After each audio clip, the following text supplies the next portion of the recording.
सुप्रभात मंडळी. मी निलिमा पटवर्धन आणि आज एक छान पोस्ट आली आहे माझ्याकडे, तर ती वाचून दाखवते. लिहिलेली आहे ज्योत्स्ना गाडगीळ यांनी आणि नाव आहे ती फुलराणी. गजरा माळणं ही एक कला आहे याची जाणीव मला रहाटे काकूंना बघितल्यावर झाली.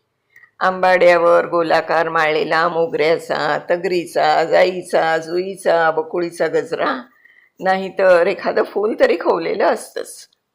काकूंनी 70 ओलांडली. केसांचा आणि गजऱ्याचा रंगही जवळपास एकसारखाच झालाय. मात्र त्यांचा फुलं माळण्याचा सोस अजून संपलेला नाही. कोणी त्यांना फुलवाल्या काकू म्हणतं, तर कोणी फुलाची कुंडी. काकूंनाही या टोपण नावाची सवय झाली आहे. पण कुठे राग नाही की चिडचिड नाही. हॅपी गो लकी कॅटेगरीत मोडणाऱ्या अशा या रहाटे काकू. त्यांचा हसमुख चेहरा ताज्या फुलासारखा टवटवीत दिसतो. केसात माळलेलं फूल किंवा गजरा त्यांच्या सौंदर्याला 4 चांद लावतो. या वयातही त्या संतूर गर्लसारख्या सदा सर्वदा फ्रेश दिसतात. काकूंच्या रसिकतेबद्दल एकदा त्यांची सविस्तर मुलाखतच घ्यावी म्हटलं आणि एका रविवारी त्यांच्या घरी जाऊन थडकले. 4ही बाजूंनी वेढलेल्या हिरवळीत त्यांचं बैठघर लपलं होतं. बाहेर नावाच्या पाटीवर सुद्धा एक वेल लगडली होती. ती बाजूला केल्यावर रहाटे आडनाव दिसलं. घराच्या उंबरठ्यावर 2 बाजूंना कलात्मकतेनं फुलं ठेवली होती. प्रवेशद्वारावर देखील एक वेल घरंगळत आली होती. गवताच्या पायपुसणीवर पाय स्वच्छ करून मी आत गेले. काका आणि काकू पोहे खात बसले होते. मी येताच त्या स्वागताला उभ्या राहिल्या आणि पोहे आणायला स्वयंपाकघरात गेल्या. काका पोहे खाण्यात मग्न होते. सोफ्यावर बसून मी घरभर नजर फिरवली. प्रत्येक वस्तू रसिकतेने मांडलेली होती. समोरच्या टिपॉयवर मातीच्या एका पसरट भांड्यात मोगऱ्याची फुलं आणि दोऱ्यात अर्धवट ओवलेला मोगऱ्याचा गजरा नजरेस पडला. काकू डिशभर पोहे घेऊन आल्या. त्यावर खवलेलं खोबरं, शेव आणि कोथिंबीर भरपुरली होती. त्यातही काकूंची रसिकता दिसून आली. सोबत एका ताटलीत लिंबाची फोड आणि पेलाभर पाणी आणून त्यांनी टिपॉयवर ठेवलं. काका थोडंसं हसून पोहे संपवत पेपर वाचायला आतल्या खोलीत निघून गेले. काकूंच्या घराचं आणि विशेषतः घराभोवती फुलवलेल्या बागेचं कौतुक करत म्हटलं, काकू, तुमची आवड अगदी युनिक आणि सुगंधी आहे. फुलांच्या रसिकतेबाबत तुम्ही तर साऊथ इंडियन बायकांनाही मागे टाकलत. बालपणापासून तुम्हाला फुलं माळण्याची एवढी आवड होती का? छे ग, बालपणी मी फार उडाणटप्पू होते. लग्न होईपर्यंत तर माझा बॉयकट होता. मुलं बघायला सुरुवात केली आणि आईनं सक्तीनं मला केस वाढवायला लावले. तोच आग्रह पुढे यांचा आणि सासूबाईंचा. केसांचा पोत चांगला होता, मग काय वाढवले केस. पहिली 2-1 वर्ष पगाराच्या दिवशी हे न विसरता गजरा आणायचे. मग मलाच दर 1 तारखेला गजरा माळला नाही की सुकल्यासारखं वाटायचं. अच्छा, पण कधी कधी तर तुम्हाला मी झेंडूही माळलेला पाहिलाय.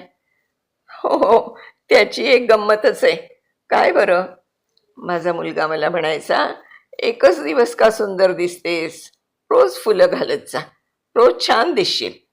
माझ्या बाळाची रसिकता पाहून मीही रसिक झाले. रोज फुलं माळू लागले. अगदी झेंडूही मला निषिद्ध नाही. काकू, मला वाटलं रश्मीताई तुमची एकुलती एक मुलगी. तुम्हाला मुलगाही आहे? कधी पाहिला नाही. बाहेरगावी किंवा परदेशी असतो का? नाही ग, इथेच असतो आमच्या बागेत. पण फक्त मलाच दिसतो.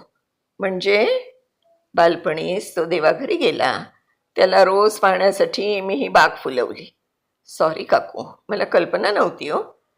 अगं कशी असेल, सर्वांना माझ्या बागेत फुलं दिसतात, पण मला त्यात माझं मूल दिसतं.